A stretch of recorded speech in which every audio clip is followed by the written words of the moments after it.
Nepalese diaspora को YouTube channel हेरेर बसिरहनुभएका सम्पूर्ण दर्शकलाई नमस्कार। म सतीश चापागाई। हामीले विभिन्न समयमा विभिन्न व्यक्तित्वहरूसँग अन्तर्वार्ताको कार्यक्रम गर्ने गर्छौं र उहाँहरूका जीवन भोगाई र जीवन संघर्षका कथाहरू बुन्ने प्रयास गर्ने गर्छौं। यसै सन्दर्भमा आज हामीसँग लामो समय अमेरिकामा बसेर यहाँको विविध विषयमा अध्ययन गर्नुभएका र विभिन्न युनिभर्सिटीहरूमा अध्यापन गराउनुभएका एकजना प्रोफेसर डाक्टर भीम कट्टेल हुनुहुन्छ। भीम कट्टेलज्यू, यहाँलाई हाम्रो कार्यक्रममा हार्दिक स्वागत छ। धन्यवाद। हामीले यो कार्यक्रममा जिन्दगीलाई पछाडि फर्केर हेर्ने प्रयास गर्नेछौं। आज हामीले तपाईको जिन्दगीलाई पछाडि फर्केर हेर्नेछौं। सुरुमा हाम्रा दर्शकहरूको लागि एउटा संक्षिप्तमा आफ्नो परिचय। मेरो चाहिँ जन्मस्थल हो काठमाडौँ, बालुवाटा। हजुर। मेरो अब पुर्ख्यौली थलो चाहिँ नै पश्चिम 1 नम्बर नुवाकोट जिल्ला, नर्जा सत्ता कपिलास। पश्चिम 1 नम्बर भनेको नुवाकोट जिल्ला, त्यसलाई पश्चिम भनिन्थ्यो। पश्चिम म चाहिँ जन्मेको मैले भने काठमाडौँ हो, काठमाडौँ बालुवाटा जन्मेको। र मेरो पुर्ख्यौली थलो चाहिँ नि उता भए पनि हाम्रो चाहिँ नि कुलदेवता पूजाहरू दिने हुन्छ, तर म चाहिँ पुगेको छैन, देखा छैन। जन्मेको काठमाडौँ नै हो। जन्मेको काठमाडौँ नै। काठमाडौँ जन्मिएर त्यसपछि म लगभग 7-8 वर्षको उमेरमा काठमाडौँबाट बाहिर गएर विराटनगरबाट धनकुटा, मेरो चाहिँ नि 2-3 वर्ष धनकुटामा चाहिँ नि सूर्यबहादुर थापाको चिङ्गटी र ती नै चाहिँ नि वर्ष मेरो बुवा चाहिँ नि पेसागत रूपमा अध्यापन गर्नुहुन्छ स्कुलको शिक्षक, र उहाँ त्यही शिक्षा उसको सिलसिलामा चाहिँ नि धनकुटा पुग्नु भएको थियो। र म चाहिँ बुवासँग सानैदेखि बुवासँग हिँडेको र धनकुटा मुगामा 2-3 वर्ष बसेर त्यसपछि विराटनगर आएर विराटनगरमा म 17 सालमा काठमाडौँ फर्केँ। 17 साल काठमाडौँ फर्केँ। काठमाडौँ फर्केपछि काठमाडौँमै बसेर अध्ययन भयो। अनि 21 सालमा एसएलसी दिएँ, 23 सालमा आइएससी दिएँ। त्यसपछि आइएससी पछि म इन्जिनियरिङ गर्न आइआइटी मद्रासमा 5 वर्षको लागि आइआइटी गएँ।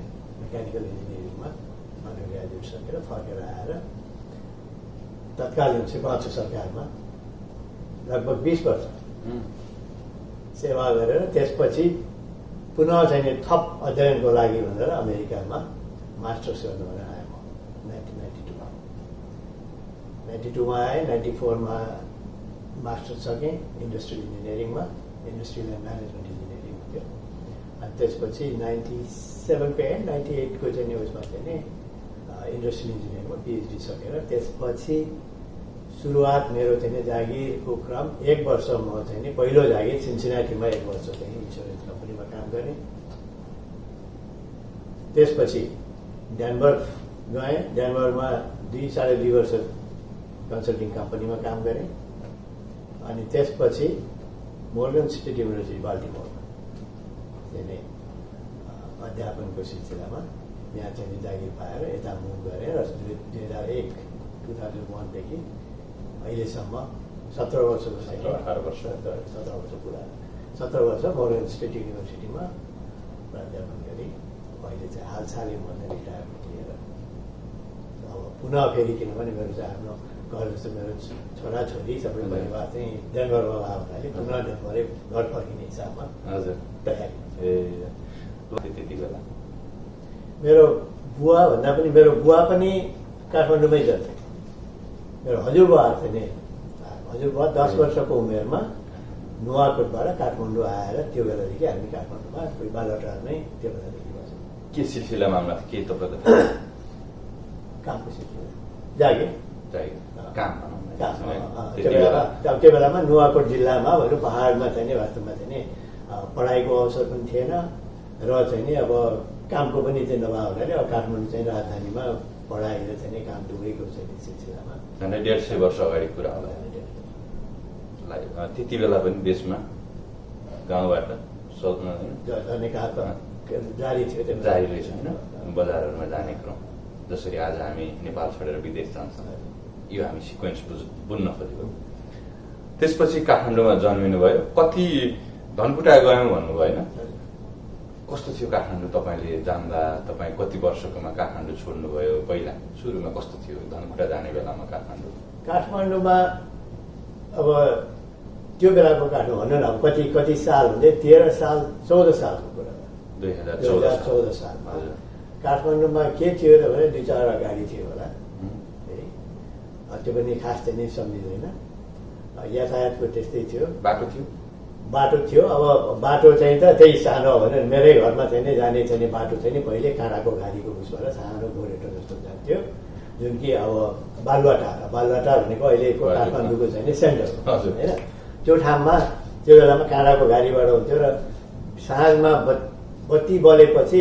जानलाई मलाई डर लाग्थ्यो त्यो कस्तो बाटो थियो लगभग हामीले जाँदा सडक थियो त्यतिखेर मोटर बाटो भन्थ्यो कि के बाटो मोटर बाटो चाहिँ मेन बाटो चाहिँ मोटर बाटो थियो हजुर अब हाम्रो चाहिँ कस्तो भने रसनेम्बेसीबाट अलिकति माथि पवित्र वर्षप भन्ने बाटो भित्र जानु पर्थ्यो त्यो भित्र जाने बाटो चाहिँ नि सानो गोरेटो त्यो काँडाको घारीभित्र बाटो जानु पर्थ्यो अब सडक मेन सडक चाहिँ नि मुख्य चाहिँ नि कान्तिपथ थियो दरबार मार्ग हुन्थ्यो होइन बालाजुसम्म के अरे माथि बुढानीलकण्ठसम्म त्यो पनि बुढानीलकण्ठसम्म पनि कहाँ जान्थ्यो त्यो बेलामा बाँसबारीसम्म हो मेन अनि बाँसबारीबाट चाहिँ नि त्यो धुले सडक जान्थ्यो बुढानीलकण्ठसम्म त्यतिखेर चल्यो भने 8-10 गाडी थियो होला अब भक्तपुर जाने गाडी भने पनि अब गाडीको स्थिति कस्तो थियो भने हामी जाँदाखेरि भक्तपुरको उकालोमा चाहिँ पुग्ने बेलामा चाहिँ नि ड्राइभरले ल ओर्लिनु सबैजना चाहिँ भनेर चाहिँ ओर्लेर अनि घचार्नु त पर्दैन थियो अब सबै लोड कम गरेपछि अनि ड्राइभरले लगेर जाने त्यस्तो स्थिति थियो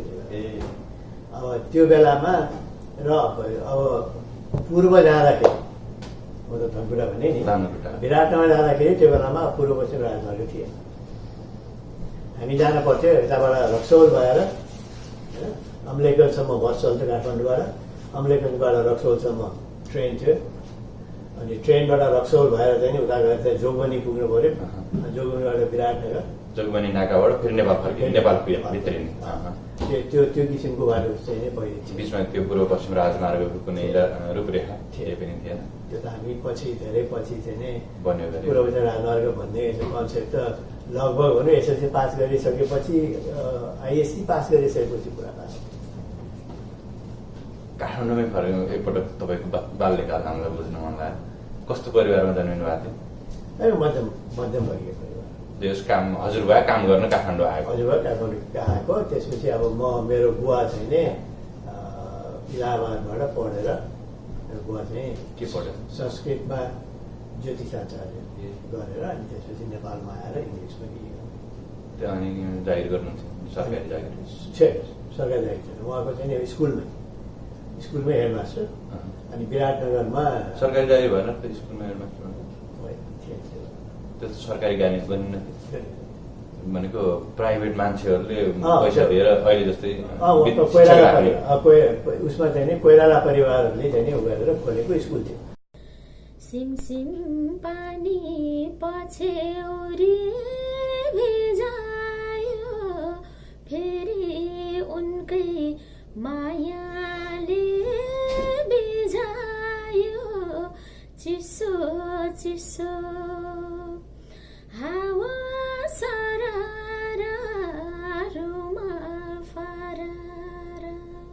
नमस्ते म गायिका मुना थापा मगर तपाईहरु अहिले हेर्दै हुनुहुन्छ neplisdiaspora.com र यो च्यानललाई लाइक शेयर सब्स्क्राइब गर्न नभुल्नुहोला धन्यवाद परिवारहरुको त्यहाँका कोइराला थियो अहिले हामीले चिनिरहेका कोइराला त्यहाँका पहिलेका जस्तो यो अहिले राजनीतिका कोइराला काठमाडौँमा अनि त्यतिखेर घर थियो हजुरहरुको थियो 70-80 वर्ष 60-70 वर्ष अगाडिको कुरा हामी गर्दैछौँ त्यतिखेर काठमाडौँ कस्तो थियो सडकको हिसाबले त हामी जाने बत्ती राम्रो बोल्थ्यो बत्ती मेरो घरमा बत्ती थिएन मैले एसएलसी दिँदाखेरि मेरो घरमा बत्ती थियो काठमाडौँको बालुवाटारमा हजुरले चाहिँ नि टुकीमा बालेर मैले एसएलसी दिएँ टुकी बत्ती बालेर मेरो घरको अगाडिबाट चाहिँ नि मेरो ठ्याक्कै घरको लगभग 20 फुट अगाडिबाट चाहिँ नि बिजुलीको तार गएको थियो तर के थियो भनेदेखि त्यो तार चाहिँ नि त्यो बेलामा एकजना हाम्रो छिमेकमा चाहिँ एकजनाले चाहिँ यो धान कुट्ने सानो मिल राखेको र उहाँले आफ्नोको लागि त्यो मिलको लागि उहाँबाट चाहिँ महाराजदेखिको चाहिँ चाँदेर लगायो हुँदाखेरि त्यो उहाँको प्राइभेट थियो, कसैले पाउँदैन थियो। धान कुट्ने मेसिन थियो भनेपछि त्यति बेला त्यहाँ खेती हुन्थ्यो धान खेती हुन्थ्यो। उहाँको उहाँ चाहिँ अलिकति इन्टरप्रेन्युअल टाइपको चाहिँ मान्छे, उहाँले माछा पाल्नु भएको थियो, पोखरी खनेर धान कुट्ने गर्नुभएको थियो। अनि त्यसको लागि लगेको बिजुलीको तार जोगिन्थ्यो, तर आफ्नो घरमा काठमाडौँमा त्यतिखेर माछा पालन हुन्थ्यो होइन। धानहरू कृषकहरूले धान प्रशस्त गर्थे त्यो बेला धानै त अब हाम्रो आफ्नो छिमेक उसमा चाहिँ 5-6वटा चाहिँ पुराना हामी घरवालाहरू थियौँ, बाँकी त सबै खेत र ए बाँकी सब खेत रोपाइ हुन्थ्यो, गाई गोरुहरूबाट हल गोरु पनि काठमाडौँमा त गोरु के हो त के अरे कोदालीले धेरै सम्म ठाउँ थियो, त्यस कारणले धेरै गोरु पनि चाहिन्थ्यो। ट्र्याक्टरको जमाना थिएन, ट्र्याक्टर पछि आयो। ट्र्याक्टर काठमाडौँमा पछि आयो, धेरै पछि आयो। अहिले गाउँमा ट्र्याक्टर पुगेको छ। यो हामीले हेर्दै हो त्यो काठमाडौँमा ट्र्याक्टर आएको, त्यो हातले चुप गर्ने ट्र्याक्टर, त्यो पनि होइन चढेर गर्ने होइन। त्यो बेला पहिलो ट्र्याक्टर चाहिँ मलाई लाग्छ रसियन त्यो नेसनल ट्रेडिङले सरसाबाट मगाएको, हातले चाहिँ यो गर्ने बच्चा हजुर बच्चा हुँदाखेरिमा यो त अरू सामाजिक परिवेश हो, मनको परिवेश हामी खोजौँ। कस्तो एउटा बच्चा भएर के गर्नुहुन्थ्यो काठमाडौँमा? स्कुल जानुभयो कुनै स्कुल जानुभयो? त्यसको जाँदाको आउँदाको अवस्था कस्तो, कुन विद्यालयमा पढ्नुभयो, बेन्च डेस्क के थियो? पढ्नलाई चाहिँ मैले सुरु गरेको म सानो उसमा चाहिँ नि 4 क्लाससम्म मेरो चाहिँ नि भनौँ होम स्कुलिङ सुरुमा मेरो मम्मीले चाहिँ मलाई त्यो बेलामा चाहिँ नि के भन्छ नि फर्स्ट बुक भन्छ इङ्ग्लिस, फर्स्ट बुकबाट मेरो मम्मीले मलाई इङ्ग्लिस पढाएको एबिसिडी र भाटबटिनीमा त्यो भाटबटिनीको मन्दिरसँगै चाहिँ नि त्यो पार्टीमा स्कुल थियो। म बालुवाटारबाट त्यहाँ आउँथेँ, कति बेला 15-20 मिनट त्यहाँ आएर पढ्ने। र चाहिँ अब पढाइमा चाहिँ कस्तो थिएँ अरे भने अहिले भन्दाखेरि चाहिँ नि म चाहिँ रामायण र महाभारतको किताब लिएर चाहिँ नि स्कुल जान्थेँ त्यति बेला। मेरो हजुरबाले मामाको हजुरबा चाहिँ नि मेरो मामाको चाहिँ ब्लेड धारा टङ्गाको ब्लेड धारा त्यो स्कुलमा पढाइ हुने भएर कि तपाईँलाई ठुलो किताब बोक्न मन लाग्यो, पढ्न मन लाग्यो जानेर होइन? मैले त्यो त्यस्तो भने चाहिँ पछिसम्म के भयो भने किताबपट्टिको आकर्षण भन्ने कुरा त्यो थियो। त्यहाँ 4 क्लाससम्म त्यहाँ पढेँ, त्यसपछि म 4 क्लासबाट अनि गएँ म फेरि अनि त्यहाँबाट चाहिँ नि त्यति मेरो काठमाडौँमा चाहिँ पढाइ सुरु हुँदाखेरिको 4 क्लाससम्मको चाहिँ त्यही भाटबटिनीमा म पढ्न जान्थेँ। त्यो हामी पढ्दाखेरिमा हामी गाउँमा पढेको होइन, त्यतिखेर हामी पनि गुन्द्री बोकेर जानु पर्थ्यो। काठमाडौँको हजुरको पालामा कस्तो थियो? त्यो चाहिँ थिएन, हाम्रो त बेन्चमा बस्थ्यौँ, बेन्चहरू चाहिँ डेस्क धेरै वर्षपछि पढ्दा हामीलाई त्यो पनि अझ गाउँमा पुग्यो होइन। त्यसपछि धनकुटा जानु पर्यो हामी त्यो जाउँ किन? त्यसपछि बुवासँग मेरो बुवा चाहिँ त्यहाँबाट बुवाको त्यहाँ पढाउनु हुन्थ्यो, बुवाको जागिर त्यहाँ भयो? बुवा त त्यो के भने पहिलो जागिर इलाहाबादमा चाहिँ पढाइ सकेर आएपछि त्यसपछि मेरो बुवा र सूर्यबहादुर थापा चाहिँ साथी सँगै चाहिँ इलाहाबादमा पढायो हुनाले सूर्यबहादुर थापाले चाहिँ आफ्नो घर मुगामा चाहिँ नि ल भनेर चाहिँ ती पढाउनु पर्यो मेरो हाम्रो गाउँमा पनि भनेर लिएर गएको। माने उहाँसँग भन्नु बुवाको गाइडेन्समा होइन त्यही स्कुलमा म 2 वर्ष माथि मुगामा बस्यो। अनि त्यसपछि आएर चाहिँ नि तल विराटनगरमा चाहिँ फेरि बुवा चाहिँ विराटनगरमा सरस्वती मिडल स्कुल थियो, त्यो मिडल स्कुल हेडमास्टर भएर आएर अनि त्यो बुवाले नै त्यसलाई चाहिँ नि अपग्रेड गरेर चाहिँ नि high school Saraswati high school बनाएर मुगा गयो कि कुरा कस्तो दिनमा कति बजे कसरी हिँड्नुभयो मुगा घरबाट? के लाग्यो त्यो? अब गाउँ आफ्नो भनौँ त्यो 10-12 वर्षको हुनुहुन्थ्यो होला त्यतिखेर काठमाडौँ छोडेर अनि हिँडेर जानु पर्थ्यो कि प्लेनमा जानुभयो कि? मलाई त्यो जान्न मन लाग्यो त्यो बेलामा। अब काठमाडौँमा ट्याक्सी भन्ने कुरा थिएन, मैले भनिहालेँ। हामी जाने एयरपोर्टमा गयो, त्यो DC-3 एउटा त्यही चल्थ्यो, जुन चाहिँ नै दुईतिर चाहिँ लामो रो चाहिँ नि सिट हुन्थ्यो।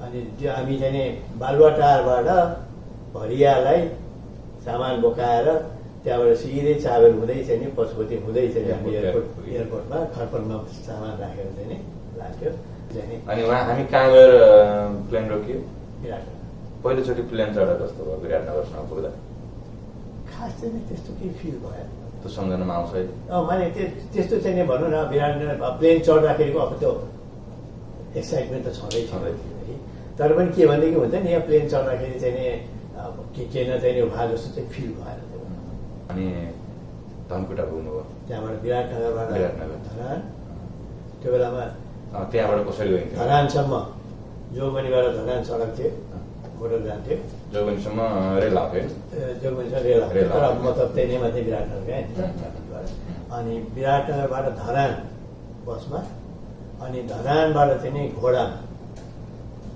घोडामा चढेर माथि त्यो धनकुटा हुँदै धनकुटाको चाहिँ यो चाहिँ मुगाको चाहिँ माथि धनकुटा हिले हिले अब अहिले चाहिँ त हिले त मेन चाहिँ सेन्टर त्यो बेलामा चाहिँ हिले छ माने इट वाज ट्रान्जिट पोइन्ट अनि घोडामा चढेर जाँदाखेरि पहिलो चाहिँ मेरो सानोमा चाहिँ अनुभव त्यो घोडाको अगाडिको काठी म अगाडि थिएँ बुवासँग अनि त्यो काठीले यहाँ चाहिँ नि त्यो घसेर त्यो दिनभरि बोक्दाखेरि मेरो बेलुका चाहिँ यो गर्दाखेरि त यहाँ पानी पोका पुरा त्यो पानी पोका त्यो पहिलो अनुभव घोडाको त्यो हामी कोदालो खन्दाखेरिमा हातमा आउँछ नि त्यस्तो पोका त्यहाँ आयो दुख्यो अब आमा हुनुहुन्न होइन बुवाले कसरी सहयोग गर्नुभयो बुवाले पनि कहाँ बुवा त अब चाहिँ नि बुवा त धनकुटामा त माथि बुवा पनि हुनुहुन्न बुवा हुनुहुन्छ म चाहिँ नि सूर्यबहादुर थापाको बहिनी हुनुहुन्थ्यो बहिनीहरूसँग ए उहाँले नै काठमाडौँबाट मलाई बुवा उहाँ नपुग्नु जस्तो मेरो गार्जियन चाहिँ नि सूर्यबहादुर थापाको बहिनी अहिले हुनुहुन्छ उहाँ अहिले थाहा भएन मिठो दिदी भन्छ हामी त्यसपछि त्यो दिन पनि बुवालाई भेट्न पाउनु भएन अनि अर्को दिन गएर भेटियो फोका देखाउनु भयो बुवाले रुनुभयो होला बुवालाई भेट्दाखेरि किनकि अब आएको त्यसपछि त्यो एडभेन्चरस त्यहाँबाट चाहिँ नि एक्लो चाहिँ नि भनौँ न गएर सडायो भने म सायद रोए जस्तो लाग्दैन दुखाइको आफ्नो पीडा छँदै थियो अनि त्यसपछि हामी मुगा पुग्नुभयो हजुर कस्तो लाग्यो त्यहाँको बसाइ कस्तो थियो मुगाको त त्यहाँको वातावरणै चाहिँ सूर्यबहादुर थापाको आफ्नो गाउँ हो आफ्नो गाउँ उहाँकै घरमा चाहिँ त्यहाँको बारेमा नि अलिकति भनिदिनुहोस् न त सबै चिज झिङ्गटी घर भनेर चाहिँ त्यहाँको चाहिँ नि अब पुरा त्यहाँ त्यो दरबार जस्तो माओवादी किन झिङ्गटी भनेको त हामीले सामान्य रूपमा बुझ्छौँ नि छाना झिङ्गटीको छाना र चाहिँ के भने दरबार जस्तो चोक बिचमा चाहिँ नि चोक एकदम अनि त्यो चाहिँ मुगा तल मुगा खोला यो चाहिँ नि डाँडाको चाहिँ बिचमा भन्दाखेरि अब हामी चाहिँ एकदम रमाइलो ठाउँ गाउँ तल पनि छ माथि गाउँमा पनि जान पाइन्छ बिचमा हामी सानोमा चाहिँ अलिक बदमासी गर्थ्यौँ केटा सबै आफ्नो उमेरको माथिबाट चाहिँ नि कुकुर चाहिँ नि लिएर बाँदर लखेट्दै तल चाहिँ नि मुगा खोलामा चाहिँ नि पुगेर अनि त्यहाँबाट बेलुका फेरि फर्केर चाहिँ नि हामी चाहिँ आउँथ्यौँ अनि त्यो वन तरुलहरू खोजेर खाँदै कन्दमूलहरू है त्यति बेला सूर्यबहादुर थापा कस्तो अवस्थामा हुनुहुन्थ्यो त्यहाँ मुगामा त्यो बेलामा त यो के हजुरहरूसितको सम्बन्ध कस्तो थियो कसरी भेट्नुहुन्थ्यो हजुरले ए हाम्रो त कस्तो भने त्यो बेलामा त अब बत्ती थिएन होइन बिजुली बत्ती कुरै थिएन अनि भेट्ने भने मतलब बेलुका चाहिँ नि बैठकमा अब त्यो बेलाको फिलिप्स रेडियो यस्तो रेडियो अनि ब्याट्री चाहिँ त्यो 90 भोल्टको चाहिँ ब्याट्री यो गरेर चाहिँ त्यसमा रेडियो चाहिँ बजाएर न्युज सुन्ने चाहिँ हुन्थ्यो बेलुका समाचार सुन्ने भनौँ सबै मान्छेहरू सबैजना भने अब त्यो भने अब मेरो बुवा कस्तो कस्तो थियो उहाँ त्यहाँको परिवेशमा अरू आफन्त दाईहरूसित घेरिनु भएको थियो घरहरू थापाहरूको सम्राट थापाहरू के मध्यम वर्गीय सम्राट त्यति बेला राजासितको दरबारसितको सम्बन्ध भएको कारणले किनभने 15 सालमा चाहिँ नि चुनावको तयारी थियो नि त 15 सालको संसदीय चुनावको लागि पनि तयारी भइरहेको थियो अनि न्युज चाहिँ नि सुन्नलाई हुन्थ्यो अब म चाहिँ फेरि कस्तो भने दर्शकमा 1 नम्बर बजारो भएपछि डर लाग्ने अनि माथि अब मलाई चाहिँ सुताएर मेरो बुवा र म सुत्ने कोठा चाहिँ नि बाहिरपट्टि चाहिँ नि बगैँचा थियो आँपको हो अम्बाको हो कागती अनि मलाई चाहिँ सुताएर बुवा चाहिँ नि लाउने निधायो भनेर चाहिँ न्युज गर्न माथि समाचार सुन्दै जाने अनि त्यो माथि पाहाडमा गाउँतिर त त्यो हुचिल कराउँछ नि राति गरेर होइन म त निराश भएँ त्यो कराएपछि म मेरो आँखा चिम्लो र एकैचोटि म माथि चाहिँ पुग्थेँ क्या त्यो तर एकदम रमाइलो छ रमाइलो। त्यतिखेर राजनीतिक परिवेश कस्तो थियो? सूर्यबहादुर थापाको राजनीतिक करियर कस्तो थियो? त्यो बेला भर्खर सुरु भयो। भनेपछि सुरुवाती चरणमा उहाँ वहीँ धनकुटामै हुनुहुन्थ्यो, दरबारसित सम्बन्ध थियो।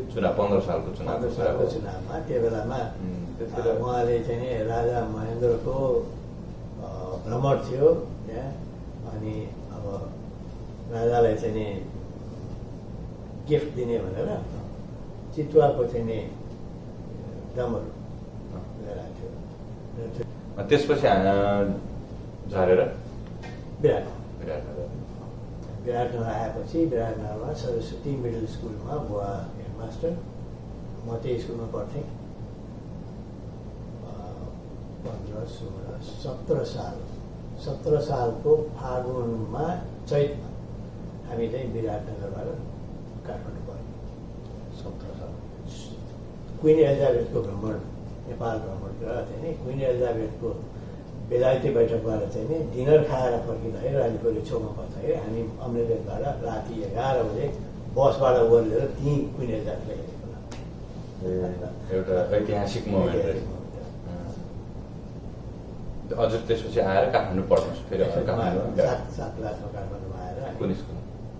सुरु आएँ 7 क्लासमा म लैनचौरको शान्ति विद्यालय, 7 र 8मा त्यहाँ पढेँ। त्यसपछि अनि 8 क्लासमा फर्स्ट भएँ होइन। यो 7 क्लासको कुरा, 7 क्लासको हो त्यो 8 क्लासमा फर्स्ट भयो। अनि म जुद्धोदय पब्लिक हाई स्कुल जेपीबाट म फोर्थको बोर्डमा चाहिँ फोर्थ भयो। कति साल? 2021 साल। दुईजना थियो, विजय मेमोरियलको एकजना मोहनराज पाण्डे भनेर, म दुईजना फोर्थ। अब एसएलसीमा उयो चाहिँ आइएससी पढ्ने कुरा आयो। आइएससी भयो। आइएससी भनेपछि अब हामी चाहिँ नि अब यता डक्टरी लाइनमा नपढ्ने भयो भन्नाले चाहिँ अब इन्जिनियरिङमा जाने कुरा आयो। त्यसमा चाहिँ नि गएर मद्रास आइआइटीमा 5 वर्ष गरेर इन्जिनियरिङ गरेर आएँ। त्यति बेला बुवा विराटनगर हुनुहुन्थ्यो? फोन चल्थ्यो? चल्थ्यो त, घरमा फोन थिएन नि त। ए भनेको मैले यो जस्तो म मद्रास पढ्छु भन्दा बुवासित कन्सल्ट गर्नुभयो कि नै? त्यो जान्नु मलाई कस्तो थियो त्यतिखेरको? त्यो कहाँ त्यस्तो त्यो बेलामा फोन भन्ने कुरा त छँदै थिएन। खालि उयो चाहिँ आकाशवाणी तार पठाउनु पर्ने भन्थ्यो नि। अनि इन्डिया पढ्दा पनि त्यही हो? इन्डियाबाट अहिले हामी यसरी यो सञ्जालमा जोडिएका छौँ। त्यति बेला 2-3 वर्षसम्म बाहिर हुँदा कस्तो फिल हुन्थ्यो होला? हजुरलाई कस्तो भयो? पहिलो सेमेस्टर म त फेरि के छ भने म काठमाडौँमा बाहिर हिँडेको मान्छे, पहिले हिँडिरहेको मान्छे। म त्यो गरेर म इन्डिया अब भनेर पहिले बाटो थिएन पूर्व पश्चिम राजमार्ग भनेर चाहिँ आउनु पर्थ्यो। इन्डियाबाट ट्रेन चढेर आउनु पर्थ्यो। धनकुटाबाट पनि काठमाडौँ आउने भन्दाखेरि त्यो गरेर मान्छे। मलाई पनि पहिलो सेमेस्टर चाहिँ होमसिक जस्तो भयो। अब त्यो अलि बुझ्ने हुनुभएछ क्या? अब त्यहाँबाट अब होमसिक जस्तो भयो।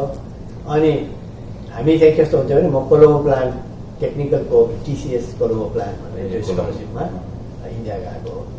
त्यो स्कलरसिपको नियम के थियो भनेदेखि चाहिँ नि 5 वर्षको चाहिँ नि पढाइ नसकिकन चाहिँ नि you are not supposed to go back to your country.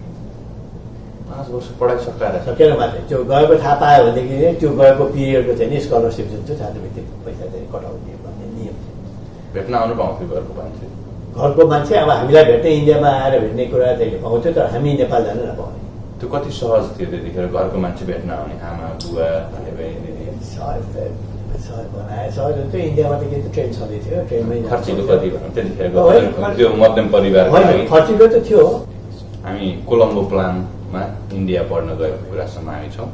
अहिले तपाईँ हेर्दै हुनुहुन्छ neplisdiaspora.com को युट्युब च्यानल। हामीसँग हुनुहुन्छ डाक्टर भीम कट्टेल र यो कार्यक्रम हामीले अमेरिकाको मेरील्यान्ड राज्य स्थित बाल्टिमोर सहरमा उहाँकै घरमा रेकर्ड गरिरहेका छौँ। त्यसपछि कोलम्बो प्लानमा तपाईँ पढ्न पाउनुभयो, एउटा भाग्यमानी नेपाली धेरै भाग्यमानीहरूमध्ये एउटा, कतिको त सपना पनि हुन्थ्यो होला होइन र? आउनुभयो 5 वर्ष पढेपछि। त्योभन्दा पहिला मलाई त्यतिखेर तपाईँको त भर्खरको जवानीको उमेर थियो, कस्तो हुन्थ्यो त्यो पढाइ तपाईँको त्यहाँ विदेश, अब देश छोडेर गएको बच्चाको जस्तो भएन नि होइन? हुन हेर्दाखेरिको अलिकति घरबाट फेरि पनि भइन्थ्यो, के हुन्थ्यो त्यो युवा अवस्थामा तपाईँले भेट्ने मान्छेहरू कस्ता हुन्थे, प्रेम? त्यो बेलाको र अहिलेको चाहिँ फरक त्यही हो। त्यो बेलामा हामी चाहिँ नि के भनेदेखि हाम्रो चाहिँ एउटै चाहिँ नि हुन्थ्यो पढ्ने होइन? त्यो बाहेक चाहिँ अन्त यताउति ध्यान चाहिँ नि कतै चाहिँ नि जाने कुरा थियो। यताउति चाहिँ नि अरू त्यो बाहेक चाहिँ पढाइ बाहेक अरू केही गर्ने भने कि त गुच्चा खेलेर बस्नु पर्थ्यो। गुच्चा पनि खेलिन्थ्यो, डन्डीबियो पनि खेलिन्थ्यो, गुच्चा पनि खेलिन्थ्यो। के गरे इन्डियामा पनि होइन, नेपाल मैले इन्डियामा त गुच्चा खेल्ने भन्ने कुरो भएन। इन्डियामा त स्पोर्ट्स चाहिँ नि अब खेल्न पर्थ्यो। हजुरले कतिको पढ्नु पर्दैन, नपढ्ने कुरा नपढाएर हिँड्नु भइन्थ्यो। कस्तो कति मेहनत त्यो कुरै थिएन। मेहनत अब आइआइटीमा कति रात नसुतिकन पढेको त्यस्तो भनेर चाहिँ हो। रातभरि नसुतेर त्यो बेला चाहिँ त कहिले भएन। कस्तो स्थितिमा सघाउनु भयो काठमाडौँ आउनुभयो? पढाइ सिद्धियो। 4th इयरको फाइनल उसमा भएपछि मेरो दाजु चाहिँ सिभिल इन्जिनियर हुनुहुन्छ। उहाँले के भन्नुभयो भनेदेखि तिमी चाहिँ आइआइटीमा चाहिँ पढिरहेछौ, अब यहाँबाट यता नेपाल आउनु सट्टा अमेरिका जाऊ, एप्लाई गरेर जाऊ। किनभने अब आइआइटी त्यो बेलामा मैले एप्लाई गरेर सिधा म अमेरिका आउनलाई कुनै उठेँ भनेपछि अनि मेरो दाजुलाई मैले भने 5 वर्ष धेरै चाहिँ उ गरिसकेँ, मेरो हेरिसकेँ। अब अलिकति रिल्याक्स गर्नु पऱ्यो, अलिकति भनेर अनि नेपाल फर्केँ। अनि 20 वर्ष रिल्याक्स गरेँ नेपालमा, अनि पढ्न आएको। त्यो 20 वर्षको अवधि पनि जानु नेपाल आएपछि जागिर खान कतिको सजिलो भयो, कतिको अप्ठ्यारो भयो? नेपाल आएपछि जागिर खानलाई चाहिँ नि सजिलो हुन्थ्यो। आएको 7 दिनमै चाहिँ नि जागिरको अफर आएको थियो। थापाथलीमा जर्मन टेक्निकल ट्रेनिङ इन्स्टिच्युट भन्थ्यो त्यो, अहिले चाहिँ थापाथलीबाट त्यो ब्यारेकमा चाहिँ त्यो उसमा त्यहाँ चाहिँ डाइरेक्टर भनेर चाहिँ त्यो खाली थियो। पढाउनु पर्ने, म पढाउन पर्ने भनेपछि पढाउनको लागि चाहिँ नो इन्ट्रेस्ट मैले त्यो जागिर मेरो त्यही दाजु सिभिल इन्जिनियर दाजु उहाँले चाहिँ नि तिमी त्यहाँ जोइन गर्ने हो भने त्यहाँ खाली छ भन्नु भन्दाखेरि मैले पढाउने काम गर्ने। किन त्यस्तो पढाउनु मन लाग्थ्यो त्यति बेला? अनि के भन्दै भने आफूले चाहिँ जे गर्दिनँ भने त्यही नै गर्नु पर्छ।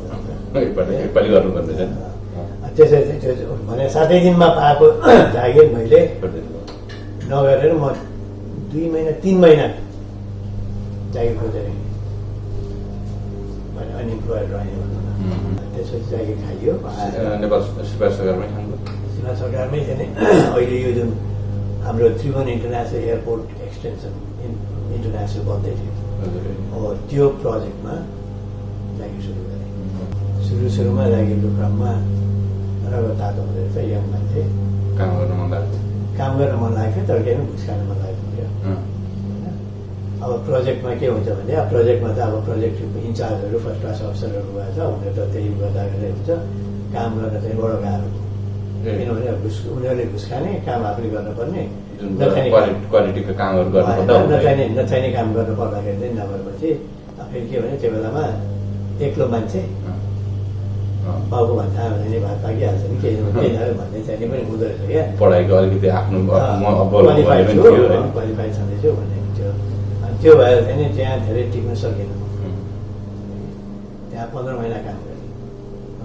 त्यसपछि म दुग्ध विकास संस्थानमा डेरी इन्जिनियर भएर उता गएँ। त्यहाँ 10 महिना जति डेरी इन्जिनियर भएर काम गरेँ। अनि पछि अनि घुम्दै फिर्दै अब डेरीमा पनि चाहिँ मैले चाहिँ छोडेपछि अब मलाई जागिर त चाहियो। अनि म त्यही फेरि पढाउने नै भए पनि चाहिँ जागिर पाऊँ भनेर म चाहिँ पढाउने जागिरमा खोजेर हिँडेँ। अनि इन्जिनियरिङ अध्ययन संस्थानमा गएर चाहिँ निवेदन दिनुभन्दा पनि के थियो भने कुरा भयो, Bheem कुरा भयो अनि कुरा मिलेन।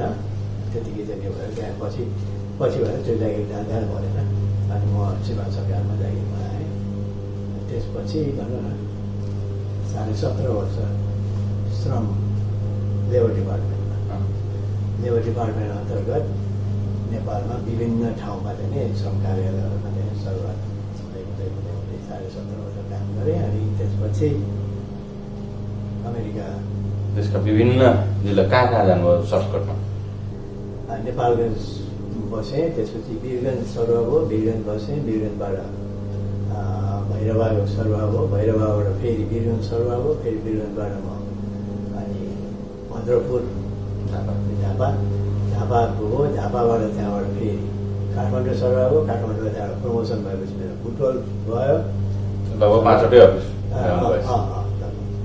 बुटवलबाट अनि त्यहाँबाट फेरि प्रमोसन भएपछि अनि म चाहिँ लास्टमा सडक विभागमा सिनियर डिभिजनल इन्जिनियर भएर सडक विभागमा चाहिँ 6 महिना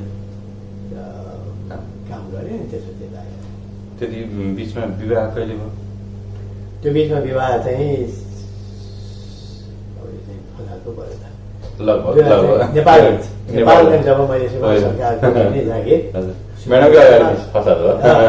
नेपालगञ्ज चाहिँ नि गएँ हो नेपालगञ्ज गएर त्यही नेपालगञ्ज गएको क्रममा नेपालगञ्जमा बिहा कसरी भेट भयो म्याडमसँग र कुन तौर तरिकाबाट यो प्रेम विवाह थियो भागी विवाह थियो प्रेम विवाह नै हो कस्तो थियो भने अब मेरो अफिस सडकको यतापट्टि मेरो अफिस थियो सडकको उतापट्टि चाहिँ नि म्याडमको घर थियो ती चाहिँ नि अब देखादेखो मन पर्यो कति वर्ष प्रेम चल्यो त्यस्तो चाहिँ नि अमेरिकन स्टाइल थिएन त त्यो बेला सामान्य चिन्जान भयो चिन्जान भयो त्यो दुई तिन महिना हामी चाहिँ नि चिन्जान भएर गयो त्यसपछि हजुरले काठमाडौँ भनेर गर्नुभयो बिहा कि काठमाडौँ भनेर त्यो त के थियो भनेदेखि मेरो घरमा मेरो बुवा आमाहरू यसोकै उयो पनि हामी ब्राह्मण परिवार भए पनि भेरी लिबरल त्यस कारण मलाई विश्वास थियो कि मैले चाहिँ नि मन पराएर यो गर्छु भनेपछि नहुँदैन थियो भन्ने हिसाब भएपछि त्यहाँ यतापट्टि ऊ भएपछि गएर घरमा भनेर उ गरेर मिलाएर अल्टिमेटली चाहिँ नि मेरो चाहिँ भनौँ न ससुराजीहरू चाहिँ नि मेरो बुवा दुईजनाले कुरा गरेर ओके गरेर बिहा गरेर काठमाडौँबाट जन्ती लिएर नेपालगञ्ज जानुभयो होइन बिहा मेरो अयोध्यामा गएर गरेको इन्डिया म नेपालगञ्जमा थिएँ अयोध्यामा गएर बिहा गरेर अनि नेपालगञ्ज अनि अमेरिका कति सालमा 92 मा अमेरिका 1992 मा अमेरिका आउनुभयो त्योभन्दा अगाडिको नेपालको परिवेश भनौँ न एउटा काम जागिर खाँदै छोड्दै गरेको अवस्था पनि थियो र लङ टर्म तपाईँहरूले जागिर पनि गर्नुभयो त्यतिखेर केही ट्रेन्ड थियो अमेरिका जानुपर्छ भन्ने र त आउनुभयो होइन थियो नि त्यतिखेर पनि थियो त्यो त अमेरिका जाने भन्ने त त्यो ट्रेन त पहिलेदेखि थियो त्यो केही त्यसमा पनि यो डेमोक्रेसी आएपछि सुरु भएको भन्ने त्यो अलिक ओपनमा त्यो भयो तर स्कलरहरूलाई जसो पढेको मान्छे त पहिलेदेखि चाहिँ आएर हो नि अब अमेरिकै हो नि अब किनभने हायर एजुकेसनको लागि त अमेरिकै त त्यति बेला सरकारी जागिर खाँदै गर्दा पनि अथवा अलिकति ब्रिलियन्ट स्टुडेन्ट भइसकेपछि उनीहरूको एउटा सोच चाहिँ नि दिमागको एउटा नसाले चाहिँ अमेरिका जाने भनेर सोच्थ्यो त्यतिखेर तर कोही फरक के हुन्थ्यो भनेदेखि सरकारी जागिरमा चाहिँ गएर चाहिँ नि अध्ययन विधामा सरकारको उहाँको तलब चाहिँ नि खाएर जागिर बचाएर तलब खाएर आउने कि होइन अथवा होइन भने उता छोडेर आउने कि त्यही मात्रै हो न त भनेदेखि सबैको चाहिँ नि त्यो एउटा एक ऊ चाहिँ नि त्यो छँदै हुन्थ्यो त्यो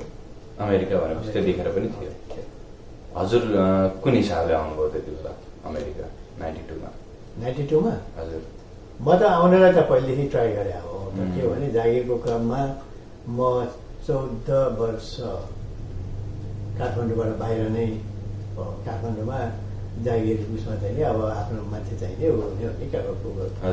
त्यस अब म बाहिर नै भयो त्यो बेलामा रेडियोमा न्युज बाहेक नेपाल टिभी समेत चाहिँ नि थिएन भन्नु होइन टिभी नै थिएन भनेपछि माने सञ्चारको माध्यम भनेको रेडियो हुन्थ्यो र सार्वजनिक कुरा रेडियोमा आउँथ्यो आउँथ्यो आफ्नो कुरा गर्नु पनि आवा थियो बाँकी चाहिँ अब अरू केही थाहा हुँदैन थियो अनि त्यसो हुनाले काठमाडौँबाट बाहिर बस्नुसम्म चाहिँ नि अब कहाँ एप्लाई गर्ने के गर्ने भने त्यो कम्प्लिट डार्क जब काठमाडौँ सर्व मेरो अनि काठमाडौँ सर्वपछि मैले एप्लाई गर्न सुरु गरेँ अनि सुरु गरिसकेपछि भयो लाग्यो लगभग 4 वर्ष 4.5 वर्ष लाग्यो प्रोसेस प्रोसेस कुन हिसाबले प्रोसेस गर्नुभयो यहाँ मैले आफै चाहिँ नेपालमा यो राष्ट्रिय शिक्षा समिति थियो नेपालमा छ अहिले पनि त्यसमा डाक्टर सुरेश राज शर्मा चाहिँ सदस्य हुनुहुन्थ्यो र अनि यहाँ चाहिँ नि के अमेरिका नेपाल एजुकेसन फाउन्डेसन भन्ने चाहिँ नि ओरेगनमा थियो जसको चाहिँ डाइरेक्टर एक्जिक्युटिभ डाइरेक्टर चाहिँ नि युबी वुड भन्ने चाहिँ हुनुहुन्थ्यो उहाँ चाहिँ नि अनि चुगन युनिभर्सिटीको भाइस चान्सलर पहिलेको उप्रेती हुनुहुन्थ्यो उहाँ चाहिँ नि नेपालको चाहिँ नि लिहाल्यो अनि त्यो चाहिँ नि युबी वुडले चाहिँ के भन्छ नेपाली उहाँलाई चाहिँ नि उहाँबाट इन्टरभ्यू लिने अनि त्यहाँबाट चाहिँ यहाँ ल्याएर चाहिँ नि एप्लिकेसन उसले आफ्नो चाहिँ नि कहाँ चाहिँ नि अहिले चिन्जान छ नि युनिभर्सिटीहरूमा ल्याएर त्यो ठाउँमा पठायो अनि त्यसले चाहिँ टाइम लाग्थ्यो त्यो चाहिँ के छ त्यसैले उसले के भन्थ्यो भनेदेखि चाहिँ हेर्छ यो एप्लिकेसन चाहिँ नि तिमीले दिएको छ भने मतलब चाहिँ नि यो भोलि नै हुन्छ अथवा नेक्स्ट इयर हुन्छ भन्ने होइन it might take many years थियो मैले पहिले भेटेको थिएँ शेर्पा होटलमा आएर अनि त्यो गरेर कस्तो भयो भनेदेखि अब एकचोटि फेरि पैसा उसले पुरा दिने होइन उसले म्याक्सिमम् कहिले $1000 दिन सक्थ्यो त्यो सबै आफूले चाहिँ नि मिलाउनु पर्ने स्कलरसिप अथवा पैसा चाहिँ नि आफूले मिलाउनु पर्ने उसले यहाँ चाहिँ नि बन्दोबस्त गरिदिने भर्ना हुने एउटा कलेजमा भर्ना आउनु भयो पढ्नको लागि पढ्ने सोचले त्यसैले अब मेरो चाहिँ म आएँ पहिले सुरुमा अध्ययन असाधारण विधा लिएर आएँ असाधारण विधा भने चाहिँ अब निजामती सेवामा सेवा ती ठप हो सेवा चाहिँ काउन्ट हुँदैन 1 वर्ष असाधारण विधा लिएर आएँ त्यसपछि अर्को 2 वर्ष फेरि एप्लाई गरेँ एक्सटेन्सनलाई गर्दाखेरि अध्ययन विधा भयो मेरो सर्भिस काउन्ट भयो 17.5 वर्ष पुगेको थियो मेरो 17.5 वर्षमा अब मलाई 2.5 वर्ष भएपछि पेन्सन हुन्थ्यो भनेपछि अब 2 वर्ष भयो अब त्यसपछि फेरि चाहिँ नि एप्लाई गरेँ एक्सटेन्सनलाई किनभने मैले मास्टर्स सकेर पिएचडी सुरु गरिसकेको थिएँ अनि त्यहाँ एप्लाई गर्दाखेरि फेरि चाहिँ नि ऊ भयो अप्रुभ भएन भएन अध्ययन विधा एप्रुभ भयो अनि एप्रुभ नभएपछि अब चाहिँ के गर्ने भन्दाखेरि फेरि कताबाट अब नेपालमा नियम कानुन चाहिँ नि ऊ भएको थियो असाधारण विधा चाहिँ नि एकपटकमा 1 वर्षमा नबढाइ सेवा अवधिमा 3 वर्षमा गऱ्यो भनेको मलाई चाहिँ 2 वर्ष नै एकैचोटि चाहिँ नि फाइदा असाधारण विधा स्वीकृत गर्यो तर मलाई फाइदा भएन किन मलाई त अर्को 6 महिना त चाहिएको थियो नि त अनि त्यसपछि लास्टमा गएर अब अध्ययन विधा असाधारण विधा 3 वर्ष सिद्धियो अध्ययन विधा उनीहरूले नदिएदेखि मलाई बनाउनु पर्ने अवस्था आयो अनि पछि लास्टमा चाहिँ 1 वर्षको अर्को विधा स्वीकृत गर्ने अध्ययन विधा 20 वर्ष भनेपछि अहिले हजुर नेपालको पनि पेन्सनर हो पेन्सन 20 वर्ष लगभग भनौँ न 17 वर्ष त एक्टिभ जागिर गर्नुभयो त्यो अवस्थामा नेपाल 20 वर्ष भन्नु न म त्यो उतापट्टि 17.5 वर्ष त सरकारको त्यहाँ डेरीमा र उतापट्टि फेरि एयरपोर्ट 20 वर्ष म ठ्याक्कै 72मा इन्जिनियरिङ सकेको 92मा ठ्याक्कै 20 वर्षपछि म मास्टर्स देशको सेवा पनि गर्नुभयो प्राइभेट र सरकारी गरेर त्यतिखेर के देख्नुहुन्थ्यो सर्टकटमा भनिदिनुहोस् कि सरकारी विभागमा हुँदाखेरिमा भ्रष्टाचार त्यतिखेर कस्तो अवस्थामा थियो चरम सीमामा थियो त्यति बेला पनि आज पनि छ नि होइन आज त्योभन्दा 10 गुणा बढी छ आज अर्गनाइज्ड छ व्यवस्थित छ त्यो बेलामा के हुन्थ्यो भने भ्रष्टाचार भनेको चाहिँ नि एउटा बाटो हुन्थ्यो त्यो च्यानल चाहिँ पक्रिन सक्यो भने च्यानल सिधा दरबार पुग्थ्यो अघि र त्यो च्यानल पक्रेर चाहिँ गयो भने उन्नति पनि हुन्थ्यो प्रगति पनि हुन सक्थ्यो है अब त्यो सकेन भनेदेखि अब राखापाखा पार्ने कुरा हुन्थ्यो अब आज पाइन्न थियो पाए पनि थोरै कताकति पाइन्थ्यो आज चाहिँ के छ भनेदेखि आज सबै चाहिँ it's all organize it's open पार्टीलाई चल्दा दिनुहोस् चक्रमेच होइन त्यसो भएर के छ भनेदेखि अब भ्रष्टाचार त्यो बेलामा मजासँग थियो अहिले त्योभन्दा बढी छ त्योभन्दा बढी छ अझ बढी चाहिँ ऊ चाहिँ छ तर के छ भनेदेखि त्यो त्यो बेलामा पनि अब भ्रष्टाचारै चाहिँ नि भनेर चाहिँ नि गर्ने भन्दा के थियो भने एउटा उ थियो क्या। अब अहिले त कस्तो भएर गयो त्यो भनेदेखि चाहिँ नि हरेक कुरामा चाहिँ नि अक्सन जस्तो हुन्छ, हरेक पदको लागि अक्सन बराबर। त्यो बेलामा त्यस्तो थिएन। त्यो बेलामा चाहिँ नि सर्टेन उसमा हुन्छ, तर के थियो भने तर पनि कम्पिटिसन भन्ने थियो। अब कम्पिटिसनमा चाहिँ नि थोरै बहुत चाहिँ नि भन्ने कुरा त्यो अरू कुरा हो। मलाई किन जान्न मन लाग्यो भने कुनै बेला त्रिभुवन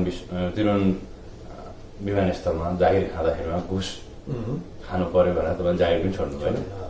त्यस्तो मान्छे अन्तत 20 वर्ष राष्ट्रको सेवा गरेपछि देशै छोड्नु भयो। त्यसमा कुनै तालमेल त्यो कुनै उ छ? त्यो चाहिँ नि के छ भने त्यो घुसको कारण भन्दा पनि हेर्नुहोस्, मैले जागिर खाएको थिएँ, मेरो चाहिँ नि मैले खाएको जागिर कस्तो थियो भने बाघको मुख खाए पनि रातो नखाए पनि रातो भनेर खान्छ नि। हजुर हजुर। त्यस्तै मेरो चाहिँ फ्याक्ट्री इन्सपेक्टर भनेको चाहिँ नि घुस खानको लागि चाहिँ एकदम राम्रो ठाउँ खान सक्नु पऱ्यो। मान्छेको नियत राम्रो हुनु पऱ्यो होइन। नियत खराब भयो भने घुस खानु पऱ्यो। घुस खाने भने तपाईँलाई घुस कसले ल्याएर दिन्छ? तपाईँले इलिगल काम गरेन कसैले घुस दिन्छ? तपाईँले नि कानुनमा पनि यो अनुसार चाहिँ यो छ, नियममा यो छ भनेर पनि कसैले ल्याएर दिन्छ? दिँदैन।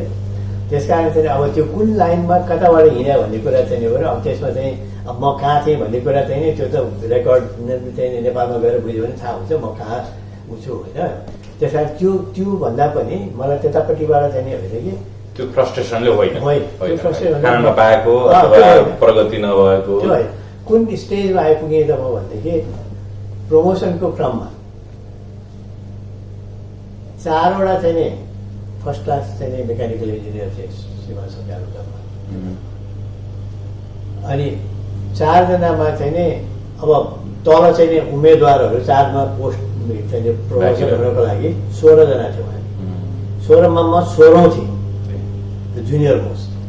र अब त्यो 4जना जो थिए 4जना पनि चाहिँ नि त्यो कहिले रिटायर हुने भन्ने कुरा चाहिँ नि उनीहरू भर्खर चाहिँ नि फर्स्ट क्लास भएको थियो। भन्दाखेरि अब मैले त्यहाँ चाहिँ नि बसेर उ गरेर राखेर चाहिँ नि भयो भने त मैले त कहिले पनि त्यो माथि प्रमोसन हुन त देखेँ। अब अहिले अलिकति सरकारको के भयो त भने होरिजन्टल चाहिँ नि ट्रान्सफर भयो होइन।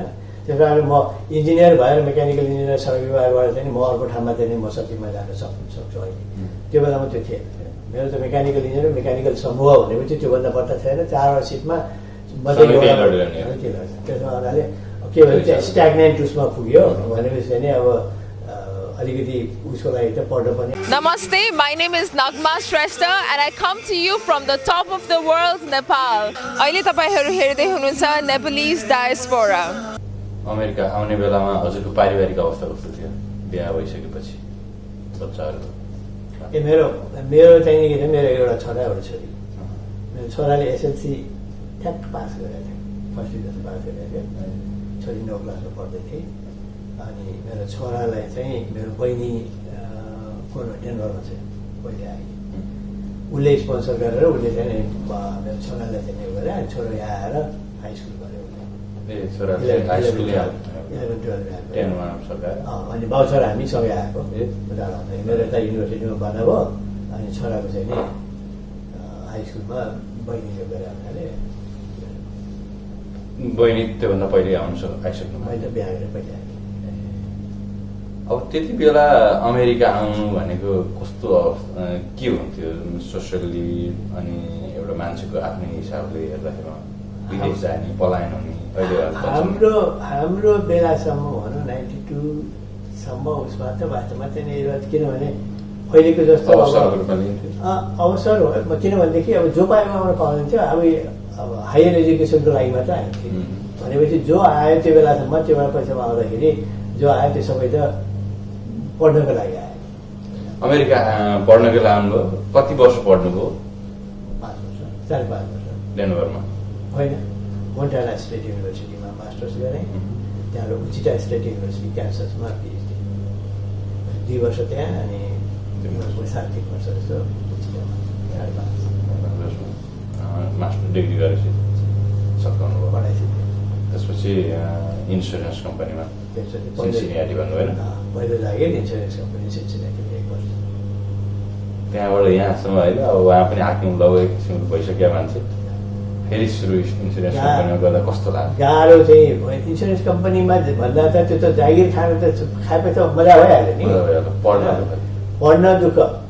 नेपालमा चाहिँ हाकिम भएर म 20 वर्ष चाहिँ काम गर्दाखेरि हरेक ठाउँमा चाहिँ हाकिम भएर बसेको मान्छे यहाँ आएर चाहिँ यहाँ सबभन्दा स्टुडेन्ट लाइफमा सबभन्दा सजिलो काम के क्याफ्टेरियामा भाडा मान्ने होइन विचार गर्नुहोस् कि त्यहाँ चाहिँ हाकिम भएर चाहिँ टन्न चाहिँ नोकर चाकर घरमा राखेर बसेका मान्छे यहाँ आएर चाहिँ भाडा बाजेर सुरु गर्नु गरेँ गर्नु पर्ने। नेपालबाट पैसा ल्याउनु नसक्ने भएर अथवा नेपालमा पैसा त्यही मैले पैसाले काम नगर्ने होइन होइन नेपालमा मेरो त म त पैसा ल्याउन सक्ने स्थितिमा थिएन। म त यहाँ चाहिँ म आउनुभन्दा अगाडि मलाई चाहिँ नि युनिभर्सिटीबाट भेरी रेयर केस युनिभर्सिटीको मेरो चाहिँ नि डिपार्टमेन्टको चेयरले 10 घन्टा तलाई चाहिँ नि एसिस्टेन्टसिप दिन्छु भनेर यहाँबाट सही गरेर कन्ट्र्याक्ट पठायो त्यो सही गरेर मात्रै आएको।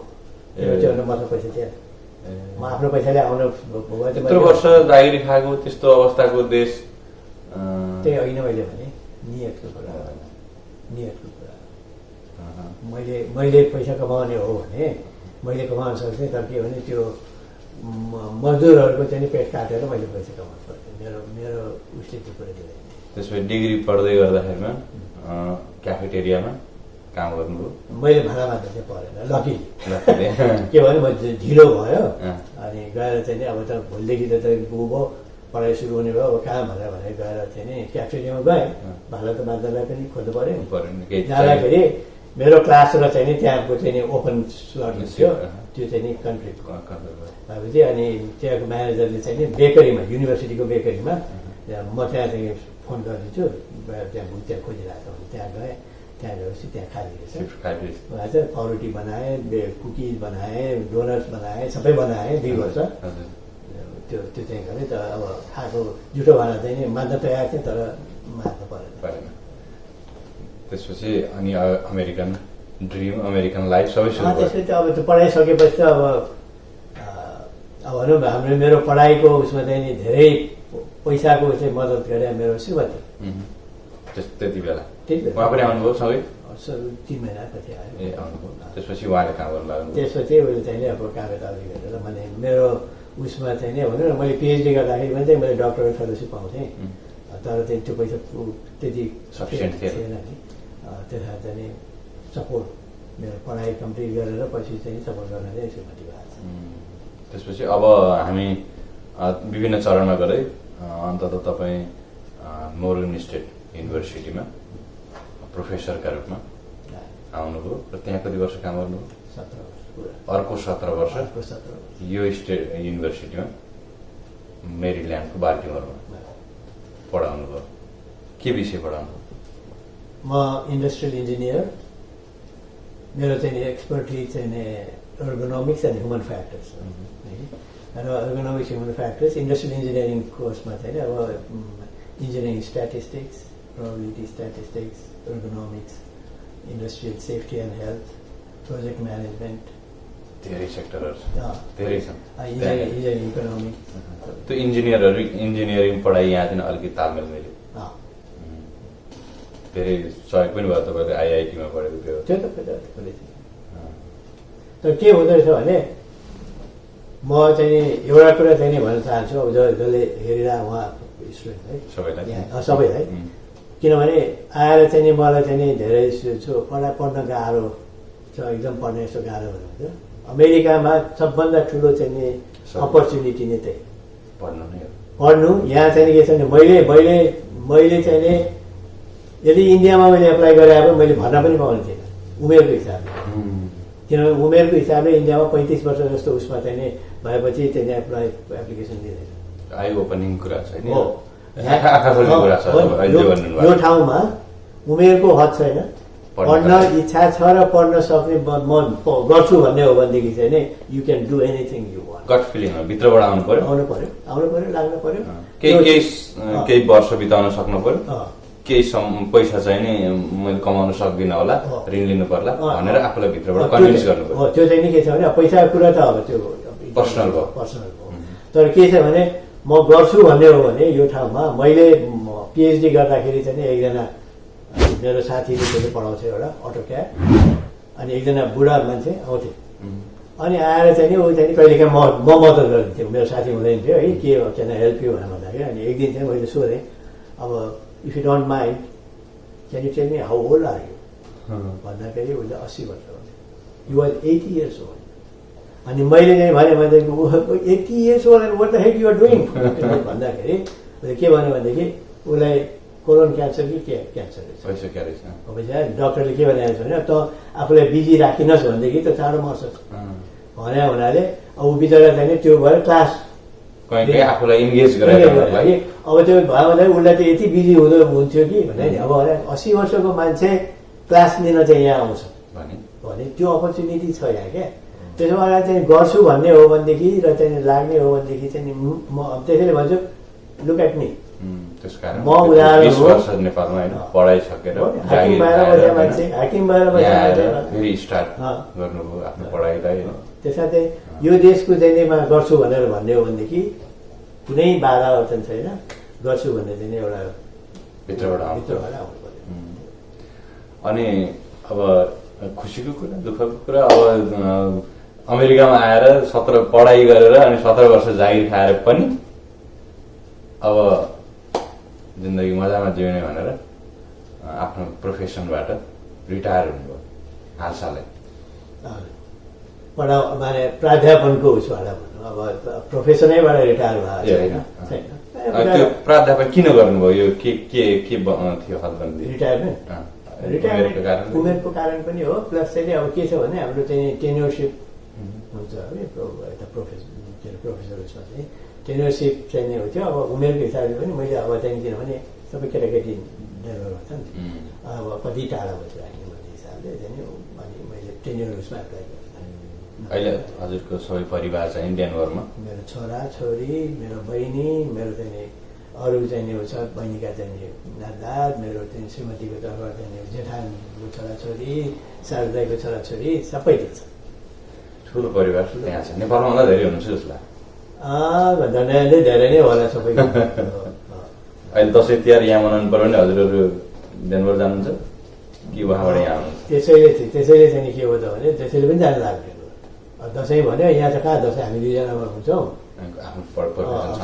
अब यहाँ चाहिँ के छ भने अब यहाँबाट दसैँ तिहार भनेर चाहिँ छुट्टी लिएर जानु पनि मिल्दैन फेरि मेरो अरू जस्तो जागिर भए पनि छुट्टी पहिल्यै मिलाएर पढाइको पर्यो छुट्टीले जानु मिलेन त्यो कारण पनि हो अब केटाकेटी मिल्छन् परिवार उतै भए हुनाले पनि अब दसैँ तिहार भनेर आउँछ मनाउनु पऱ्यो भने त उयो भएको छ त्यो कारण त्यसमा पढाइ गर्दा गर्दै मैले हजुरलाई चिनेको अरू पनि पाटाहरू छन् सामाजिक सेवामा पनि अगाडि बढ्नुहुन्छ होइन यहाँका लोकल अर्गनाइजेसनहरूमा विभिन्न क्षेत्रबाट सहयोग गर्नुभएको छ आफ्नो समय दिनुभएको छ साहित्यिक पाटो अर्को छ हजुरको होइन आफै पनि गीत गुनगुनाउनुहुन्छ धेरै पाटाहरू हामीले चिनेका पनि छौँ सायद हामी त्यसमा धेरै घोत्लिन त सक्दैनौँ होला तर तपाईँ यो क्षेत्रमा कहिलेदेखि भनौँ न यी क्षेत्रहरूलाई किन अंगीकार गर्नुभयो किन अगाडि बढ्नुभयो त्यतापट्टि कसरी मन गयो मेरो चाहिँ नि अब सांस्कृतिक उसमा भने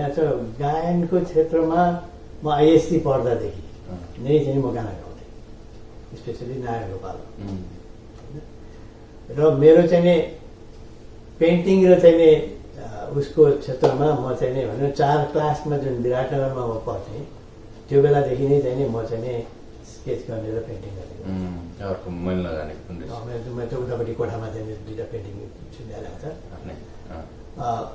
अनि त्यो भयो त्यसपछि मद्रासमा पढ्न जाँदाखेरि चाहिँ हामी चाहिँ स्पेसली म फाइन आर्ट्स सेक्रेटरी थिएँ युनिभर्सिटीमा अनि हामी चाहिँ त्यहाँ चोलामण्डल आर्टिस्ट भिलेज भन्छ 48वटा आर्टिस्टको चाहिँ एउटा भिलेज त्यहाँबाट चाहिँ आर्टिस्ट ल्याएर चाहिँ नि क्लास चलाउँछ अनि पेन्टिङ गर्ने अनि पोर्ट्रेट बाटिक पेन्टिङ गर्ने त्यो पहिलेदेखि नै चाहिँ त्यो मेरो चाहिँ इन्ट्रेस्ट भयो हुनाले अब यो वास्तवमा चाहिँ के भने उयो अब कसैले सोध्छन् त प्रोफेसनल चाहिँ नि कति रेकर्ड बिजनेस गीत चाहिँ भन्छ मलाई त्यो पनि म पनि सुन्न साहित्य जस्तो कविताहरू लेख्नुहुन्छ अहिले हामी सुनौँ होला त्यो गीत त मैले धेरै पटक सुनेको छु गीत चाहिँ त्यही थियो भने तर मेरो त्यतापट्टि कहिले पनि गएन क्या अब गाउँ भने यस्तै चाहिँ नि भेला भएर स्टेजमा चाहिँ टाइम पासको लागि एक्स्ट्रा टाइम गर्ने त्यसलाई चाहिँ नि उसको रूपमा चाहिँ नि कहिले गएन ध्यानै गएन अमेरिकामा अब आएर यत्रो वर्ष पढाउँदाका बाल्टिमोरमा पढाउनु पनि त्यो मोर्गन स्टेट युनिभर्सिटीमा त्यो एक दुईवटा क्षणहरू बताइदिनुहोस् केही रमाइला नरमाइला। यो के हुन्छ भनेदेखि कहाँ पढाउनुहुन्छ भन्ने कुरामा पनि भन्छ। म चाहिँ specially historically black colleges and university HBCU Morgan State University चाहिँ 135वटा चाहिँ एचबिसियु छन् अमेरिकामा ब्ल्याकहरूको लागि भनेर खोलेको स्पेसल। र अब कस्तो हुन्छ भनेदेखि अब पढाउँदै गएपछि चाहिँ कोही मैले चाहिँ नि भने नि म आजसम्म मैले 17 वर्ष पढाएर छोड्दासम्म पनि चाहिँ म आफूलाई चाहिँ नि म एकदम पर्फेक्ट टिचर भनेर म भन्दिनँ। पढाउने कुरा छुट्टै हो, तपाईँ चाहिँ एकदम त्यसमा विज्ञ हुनु होला कुनै आफ्नो विषयमा, तर पढाउनु पर्यो भने तपाईँ पढाउन नसक्ने पनि हुनसक्छ। त्यो दुईटा छुट्टै आर्ट हो। स्टुडेन्टमा पनि डिपेन्ड गर्छ कस्ता स्टुडेन्ट आएका छन्। र फेरि के छ भने पढाउने कला छुट्टै हो होइन, र त्यो आफ्नो भएको विज्ञ चाहिँ त्यो अर्कै कला हो है। त्यसो भए उनीहरूले एकदमै चाहिँ एक्सपर्ट भए पनि पढाउन नसक्ने पनि हुन्छ। त्यसो भए यो दुईवटा अलग अलग हो। र पढाउनु भनेको कुरा चाहिँ कस्तो भनेदेखि अब मान्छे स्टुडेन्टहरूको हुन्छ, कोही भिजुअल उसबाट चाहिँ गर्ने हुन्छन्, कोही अडिटोरी उसबाट चाहिँ बढी बुझ्ने हुन्छन् है। अब त्यो बुझाएर चाहिँ गर्नुपर्ने। र एउटै चाहिँ के भनेदेखि मैले चाहिँ मोर्गन स्टेटमा 17 वर्ष पढाउँदाखेरि यो चाहिँ एउटा आनन्दको अनुभव चाहिँ जो स्टुडेन्ट चाहिँ त्यहाँ आउँछन् नि त्यो स्टुडेन्टहरू चाहिँ कतिपय चाहिँ एक वर्ष चाहिँ ग्रेजुएसनको बेलामा त 15% मात्रै 15% स्टुडेन्टहरूको मात्रै चाहिँ बाबुआमा कलेज गएका छन्, बाँकी फर्स्ट टाइम कलेजमा। त्यो ग्रुपलाई चाहिँ पढाउन पाएर चाहिँ गर्न पाउँदा चाहिँ एउटा सेटिस्फ्याक्सन, एउटा चाहिँ त्यो एउटा ठुलो सेटिस्फ्याक्सन हुँदैछ। मैले के त गर्न सक्छु। माइनोरिटीहरू छन् होइन, जसको बाबामा कहिले कलेज गएन, त्यस्ताका बच्चाहरूले कलेजमा हजुर पढाउँदाखेरि उनीहरूलाई शिक्षित गर्न पाउँदाखेरिमा त्योभन्दा ठुलो आनन्द ठुलो एउटा ठुलै सामाजिक काम गरे जस्तो पनि लाग्छ आफ्नो प्रोफेसनलाई। अब रिटायर त भइसक्नुभयो, सायद अर्को हप्ता मेरील्यान्डबाट मुभ पनि हुँदै हुनुहुन्छ।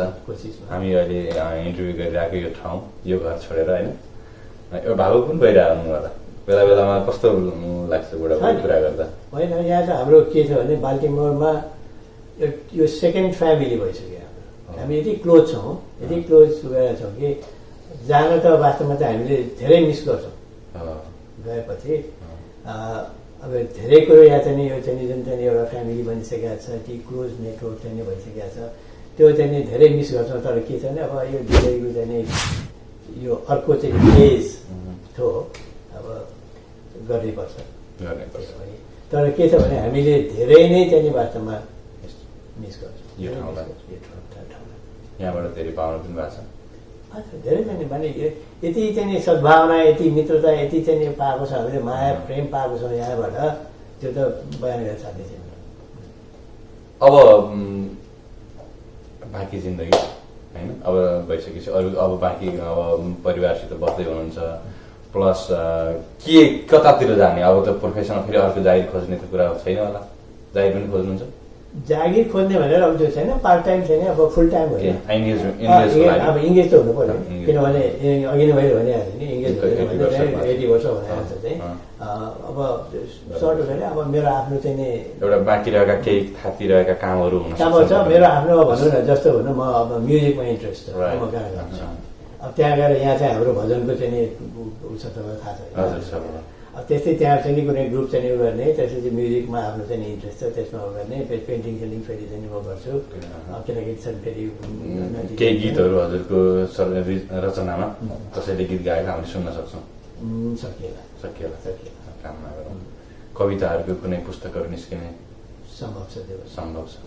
आफ्नै बायोग्राफी केही अटोबायोग्राफी लेख्नु भएको छ? त्यो पनि लेख्ने भनेर सुरु गरेको छु मैले। अब त्यो चाहिँ त्यो पनि क्रम हुन्छ, त्यो अब त्यही हो क्या, त्यो यसैमा बिजी आफू भनौँ न। अहिलेसम्म अब म पहिला कुन काम गरौँ, गर्न चाहिँ छ, पाइपलाइनमा छन् ती चिजहरू, कति देखिन्छ पहिला कुन गर्ने यो चिजमा। अहिले अब पहिला त उता सेटल हुनु पऱ्यो यो हिसाबले। यी सबै चिजहरू हजुरको मथिङ्गलमा छन्। हामी धेरै अलिक उज्यालोमा हामीले कार्यक्रम सुरु गरेका थियौँ होइन, अँधार अँधार हुँदै गएको छ। सायद क्यामेरा हजुरले हाम्रो इन्टरभ्यू हेरिदिनु भएको छ, उहाँले त चाहिँ नि मेसो पाउनु हुनेछ।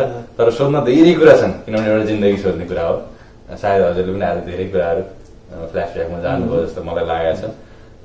अझ धेरै कुरा बाँकी छन् र पनि म त्यसलाई छुट्याउँछु। सोध्नै पर्ने चिज हाम्रै हजुरको जिन्दगीको लगभग एउटा बाटोलाई सकायौँ, तर यति नै बेला हामी विदेशमा छौँ। म पनि अहिले विदेशमा छु। अघि हाम्रो क्यामेरा खिचिरहने भाइ विदेशमा हुनुहुन्छ, भर्खर आउनु भएको 1 महिना भयो। हजुर 40औं वर्षदेखि यहाँ हुनुहुन्छ, म 10-12 वर्षदेखि यहाँ छु। म्याडम पनि हुनुहुन्छ अहिले सँगै आउनुभएको हजुरसँग। विदेश पलायन हुन्छ हामी किन? समग्रमा हजुरको केस छोडेर यो चाहिँ के हो भनेदेखि अब पलायन भनेर भन्ने पलायन भन्ने मलाई हामीलाई किन यो राजनीतिक भाषा मैले त्यसरी जस्तो कस्तो यहाँ गरिदिएको माने यो चाहिँ के भनेदेखि चाहिँ अब देशमा चाहिँ पर्याप्त सुविधा होइन, शान्ति सुरक्षा र सुविधा अब जस्तो भनौँ मैले चाहिँ सोसल सेक्युरिटी भनौँ त्यसलाई लम्सममा त्यो सबै चाहिँ भयो भने कोही पनि चाहिँ छोडेर आउँछ हाले मान्छे। अब म यहाँ जानिहालौँ न, यत्रो परिवार छ हजुरको यहाँ ल्याउनु मलाई यहाँ गरेर इनकेस नेपाल राम्रो भयो भने नेपाल राम्रो भयो भने नेपालमा चाहिँ आफूले गरेको योगदान चाहिँ दिनको लागि चाहिँ जानलाई भनौँ जस्तो गएर अब तिनै पर्मानेन्टली किन सारा परिवार यहाँ पनि नबसेर तर चाहिँ गएर त्यहाँ आफ्नो कन्ट्रिब्युट गर्ने चाहिँ अझै पनि कन्ट्रिब्युट गर्ने चाहिँ बाटो चाहिँ ऊ हुन्छ, त्यस्तो किसिमको चाहिँ मौका भयो भने भन्छ भने एउटा एक्सपर्टका हिसाबले गएर होइन गएर चाहिँ भनौँ न वर्षमा चाहिँ 2-4 महिना 5-6 महिना बसेर चाहिँ गरेर फेरि आएर फेरि गएर चाहिँ गर्न जन्मभूमिलाई आवश्यक पर्यो भने त त्यो त सधैँ सकिन्छ। आइयो नि हामी अघि कुरा गरियो हामी त्यो अवसरको लागि रहर र बाध्यता दुवै चिजले आएको होइन, कहिले रहर पनि हो त्यो र बाध्यता पनि छ त्यहाँनिर। अब अमेरिकाको मात्रै कुरा नगरौँ, हामीले अहिले यो कुरा गरिरहँदाखेरि प्रवासिएका धेरै नेपालीहरूको कुरा कथा व्यथालाई हामी जोड्न खोजिरहेछौँ र त्यसको नेतृत्व यानारायणले गरेको छ। यानारायण कस्तो हुनु पर्थ्यो? यानारायण भनेको हजुरको बुझाइमा के हो, के गरिरहेको के हुनु पर्थ्यो? यानारायण भनेको चाहिँ जुन जहाँसम्म मलाई चाहिँ लाग्छ जुन उसबाट खोलियो नि यो चाहिँ सबै नै समग्र चाहिँ विदेशमा बस्ने नेपालीहरूको चाहिँ हक हितको लागि चाहिँ भनेर चाहिँ खोलिएको हो र काम गर्नुपर्ने पनि त्यही नै हो। र अब नेपाल सरकारले वास्तवमा चाहिँ मान्यता दिएर चाहिँ अब एनआरएन भनेर चाहिँ मान्यता दिएर चाहिँ अफिस खोलिरहेको छ, गइरहेको छ, मान्छे चाहिँ गइरहेको छ। तर के भयो त भनेदेखि हामी जे पनि गर्छौँ नि, हामी नेपालबाट आयौँ सबै गऱ्यौँ, तर हामीले चाहिँ एउटा कुरो के छोड्न सकेनौँ भनेदेखि हरेक कुरालाई चाहिँ राजनीतिसँग एनआरएन भनेको राजनीतिक संस्था होइन। त्यसमा चाहिँ यो वाद र ऊ वाद भन्ने होइन, यो चाहिँ जोसुकै पनि नेपाली चाहिँ बाहिर बस्ने चाहिँ विदेशमा बस्नेको हक हितको लागि चाहिँ लड्ने बोल्ने संस्था हो। अब यहाँ चाहिँ के भयो त भनेदेखि अब यो चाहिँ सबै चाहिँ यो पोलिटिक्स चाहिँ हो, अब चाहिँ आयो ग्रुप चाहिँ हो भयो उसको चाहिँ यो भन्यो त्यो हुनासाथ के हुन्छ भनेदेखि चाहिँ अब एफिलिएसन होइन, त्यो चाहिँ मुख्य कुरा त के छ भनेदेखि त्यो एफिलिएसन चाहिँ को कारणले गर्दाखेरि चाहिँ अब त्यो आफ्नो हक हितको लागि चाहिँ बोल्ने र चाहिँ काम गर्ने भन्नु सक्दैन, त्यो आफ्नो एफिलिएटेड चाहिँ उसलाई चाहिँ कसरी खुसी पार्ने भन्नेतिर चाहिँ बढी भन्दाखेरि जुन आफ्नो चाहिँ जुन के भन्छ यो चाहिँ मूलभूत चाहिँ सिद्धान्त मान्यता हो नि, त्यो मान्यता नै छोडेर अर्कै चाहिँ उसमा चाहिँ ट्र्याक चेन्ज भयो। अघि मैले एउटा शब्द प्रयोग गरेको थिएँ पलायन भन्ने होइन, त्यो हामीले सुनेको शब्द, हामीलाई गाली गर्ने शब्द। अहिले नेपालमा राजनीति गर्नेहरूले विदेश जानेहरू नेपाली नै होइनन् होइन, उनीहरूलाई यहाँ आएर व्यापार गर्न पनि दिनुहुन्न, उनीहरूले आफ्नो पैतृक सम्पत्ति पनि पाउनुहुन्न भन्ने जस्तो मान्यताहरू केही मान्छेहरू बोल्ने गर्छन्। यसमा हजुरको टेक थियो, हजुरको विचार धारणा? अब त्यो के छ भने एकदम सर्ट लिभ चाहिँ सोचाइ हुन्छ कि सर्ट साइटेड हो, त्यसले त्यो काम नै गर्दैन। अब त्यो भन्नेले त के हुन्छ भनेदेखि अब यो चाहिँ विदेशको आएको छ नि के हुन्छ, दुई थरी हुन्छ। एक थरी अमेरिका गएको छ, रुखमा चाहिँ डलर फल्छ, अब त्यो मस्तीमा छँदैछ नि भन्ने चाहिँ हुन्छ, त्यो केही थाहा हुँदैन। म पहिल्यै चाहिँ सुरुमा भन्थेँ प्रत्येक नेपालीलाई ल्याएर अमेरिकामा 6 महिना राखिदिनु पर्छ ल गरेर खाऊ भनेर अनि त्यसपछि थाहा हुन्छ अमेरिका भने के हो भनेर अनि उसले गएर प्रगति नेपालमा गर्न सक्छ गाह्रो लाइफ यहाँ चाहिँ नि देख्नलाई मात्रै हो नि यहाँ लाइफ चाहिँ नि गाह्रो छ नि होइन त्यहाँ बसेर हेर्दाखेरि चाहिँ अब एकको सहयोग हुन्छ अब टिप्सन भन्ने हिसाबबाट त भएन नि त्यो सबै त्यो चाहिँ नि एकदम सर्ट साइडेड चाहिँ नि त्यो कारणले पनि हो मान्छेलाई अब के हुन्छ भने भोलि तिनै व्यक्ति जसले चाहिँ नि आज त्यो भनिरहेको छ उनीहरूलाई अमेरिका जाने मौका दियो भने आउँछ भने त्यस कारण चाहिँ यो सबै चाहिँ त्यो बोल्नका लागि बोले त्यो धेरै कुरा गरियो अन्तिममा अब हजुरको जस्तो काठमाडौँबाट मुगाबाट विराटनगरबाट फेरि काठमाडौँ फेरि इन्डिया मद्रास त्यसपछि आएर देशका 5-6वटा मेजर सिटीहरूमा बस्नुभयो वर्षौँ बिताउनुभयो फेरि अमेरिका आउनुभयो अमेरिका पनि धेरै स्टेटहरूमा हिँड्नुभयो जिन्दगीलाई कस्तो यात्रा रहेछ अहिले फर्केर हेर्दा आज हामीले त्यो संक्षिप्तमा पनि हेऱ्यौँ होइन वास्तवमा हामी कहाँ जन्मिन्छौँ के गर्छौँ होइन कहाँ कहाँ यसरी एउटा जिन्दगी हिँडाइरहेको छौँ कस्तो लाग्छ हजुरलाई हामी सबैको आँखाबाट हेर्दा यो चाहिँ के भने यो जीवनको यात्रा हो यो के छ भने अब एकजना मेरो साथी हुनुहुन्छ अहिले म गोर्खाको मान्छे अनि उहाँ चाहिँ उहाँले भन्नुहुन्थ्यो नेपालमा गोर्खाबाट चाहिँ के हो भने बसाइ सधैँ गयो अब गएर जाँदाखेरि कहाँ पुगेपछि चाहिँ नि ल अब मेरो परिवार यहाँ बस्यो भनेदेखि चाहिँ मैले खेतीपाती गरेर पाल्न सक्छु भन्ने हो ती बसोबास गरेँ चितवन झऱ्यो चितवन झरेपछि नि सबैले गयो सबै चितवन त्यस्तै यो अमेरिका पनि हाम्रो देश होइन हाम्रो होइन मुलुक होइन भनेपछि यहाँ पनि त्यही हो कि अब कहाँबाट गर्दै गयो अब ल यो ठाउँमा चाहिँ जागिर पायो अब चाहिँ अब चाहिँ जुन गुजारा चल्ने हो भने त्यो बस्यो भोलि चाहिँ नि त्यो सिद्धिन्छ अर्को ठाउँमा जाने त्यो भनेपछि अब यो चाहिँ नि जीवनको चाहिँ नि एउटा चक्कर हो क्या अब यो मेरो एउटा उसबाट होला तपाईँको अर्को उसबाट होला होइन अरूको होइन तर के छ भने यो चक्कर चाहिँ सबैले भोग्नु पर्ने कुरा एउटा चक्कर हो यो चक्कर सबैले भोग्नुपर्छ यो उसमा चाहिँ जिन्दगीले कहाँबाट कुन ठाउँमा लैजान्छ भन्ने कुरा चाहिँ नि समयको खेल हो समयको खेल हो अन्तिममा नुवाकोटबाट बुवा काठमाडौँ हजुरबा आफ्ना छोराको नाति पनातिहरूको उज्जवल भविष्यको लागि काठमाडौँ झर्नुभयो त्यहाँ सेटल हुनुभयो अनि त्यहाँबाट हजुरहरू फुल्नुभयो खल्नुभयो र अमेरिकामा पनि यत्रो वर्ष बिताउनु भयो तर हजुरबा जन्मेको पुर्खेल ठाउँ नुवाकोट पुग्नु भएको छैन मै मात्रै हो ए कस्तो लाग्छ केही त्यो योजना छ त्यहाँ पुग्ने गयो भने अब अहिले त योजना चाहिँ एकचोटि जाने योजना छ किनभने अहिले त सजिलो पनि छ अहिले त के छ भने गाडीमा चाहिँ नि काठमाडौँबाट खरान्टासम्म गाडीमा जान्छ गाडीबाट चाहिँ 1 घन्टा हिँड्यो भने चाहिँ माथि पुग्यो पहिले हामीले गर्दाखेरि चाहिँ त्यो उसबाट चाहिँ गाडी साडीमा चाहिँ हिँडेर चाहिँ काठमाडौँबाट चाहिँ 2 दिन लगाएर हुन्थ्यो अनि अब मेरो चाहिँ कस्तो भने मैले कसो भने म अब काठमाडौँमा वास्तवमा भन्ने हो भने जागिर खाएर पछि आएर उ गरे हो बस्या भन्ने मात्रै न त म काठमाडौँ जन्मिए पनि म विराटनगर मुगा त्यसपछि चाहिँ काठमाडौँ मद्रास काठमाडौँ मेरो भाइहरू सबै चाहिँ बस्या चाहिँ के हो त उनीहरू चाहिँ काठमाडौँमा धेरै चाहिँ भयो हुनाले यो कुलदेवता पूजा गर्न पनि बोका लिएर जानुपर्ने अनि उनीहरू सबै गएको छ म मात्रै एउटा सायद चाहिँ हाम्रो परिवार चाहिँ जानु भएको जानु त डेफिनेटली तर अब अहिले सुन्छु कट्टेल परिवारहरूको चाहिँ नि कोही पनि छैन अरे त्यहाँ है जस्तो हाम्रो चाहिँ नि बाछा भन्छ कुन ठाउँ भन्नु सतार नर्जा कपिला सतार भन्ने त्यो डाँडा छ अरे अब हाम्रो चाहिँ नि गोर्खामा कटेल डाँडा छ कटेल डाँडै छ अब हाम्रो चाहिँ भन्छ पहिले पृथ्वीनारायण शाहको पालामा पुरेतहरू मध्येको भएको थियो त्यो विजय गर्दै जाँदाखेरि चाहिँ अब हामी पनि हाम्रो पुर्खेल पनि आएको अरे अनि पश्चिम 1 नम्बरमा आएर चाहिँ तिमीहरूलाई यही डाँडा भयो भनेर भनेपछि 3 बसोबास गरे अरे भन्ने भन्छ तर अब गोर्खाको कटेल डाँडाको कटेलहरू हाम्रो गोत्र फरक छ त्यसो भनेर त्यही नै हो होइन